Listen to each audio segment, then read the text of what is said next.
Number 5! We are entering the top 5. To break into the top 5 on this list, you either have to get something really, really wrong, or you have to really, really piss me off. But in a bold move, Verdun decides to do both. Originally announced as being the first World War I shooter on consoles, then it got delayed and ended up releasing after Battlefield 1, and then they changed their marketing to being the most realistic World War I shooter on consoles. To be fair, this game launched at a budget price of $20 on Xbox One and PlayStation 4, and they even gave you a discount if you bought the game within the first week of launch. For the first month, it had multiplayer issues, and it was incredibly hard to join a group of your friends in-game, and even after an update a year later, our group still had issues trying to connect to the same squad. Then you start to understand that being realistic and authentic doesn't mean the game works on every level.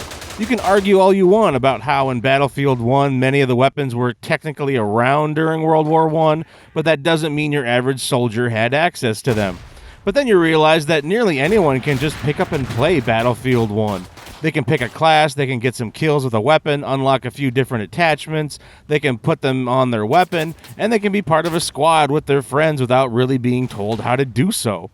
In Verdun, you do have 4-player squads, but you'll notice all these symbols to the left of the player names. Well, each slot in a squad has a specific role designated for it. So you don't just pick your favorite weapon and go out on the battlefield. Oh, no. You need to pick a specific role, and you're going to be limited to only the weapons that are available to you in that role. You might want to be the flamethrower guy, but there might be only 2 slots in the entire team that are available. And if one of them isn't open, then you can't play that role. You might want to be a sniper. Well, if the other players have already taken all the slots on a particular team, then you can't pick the sniper role. There are a few roles that use rapid-fire weapons, but many players are going to be regulated to single-shot rifles. And most of those roles are going to be bolt action only. And then there's the specializations. Good luck figuring out how they work your first time playing. Can you change your weapon loadout? Yes, but you can only upgrade them to certain packages.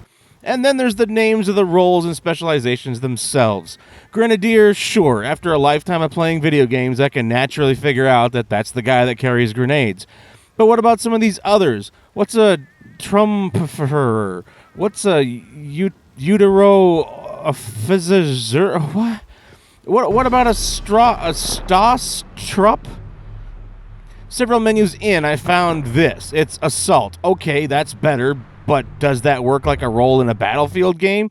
Is there a support or a medic in the game? What about these other upgrades? What's a Alpenjäger or a Waffenspezialist?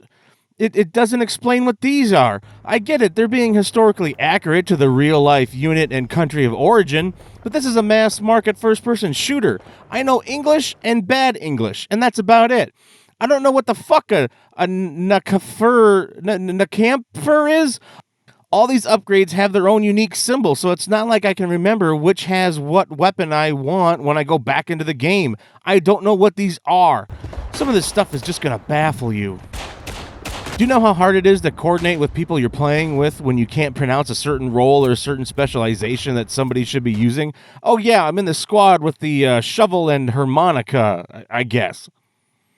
I gave this game a real good chance and came back to it several times, but there's never really been many people playing it. I don't think I've ever seen a day since launch that has had more than 1,000 players online at any given time of day, but in the last few years, it's been hard finding much more than 50 people online. It feels good to take out a soldier from a decent range of the bolt-action rifle, or mow down an entire squad because you set up your machine gun in the right place. But when you can't get everybody into a game together, or even connect to your friends, then you're not going to play for very long. If you're forced to be a role that you don't want to play as because other players have already filled up all the open slots, then you're probably going to regret buying this game on console from the start.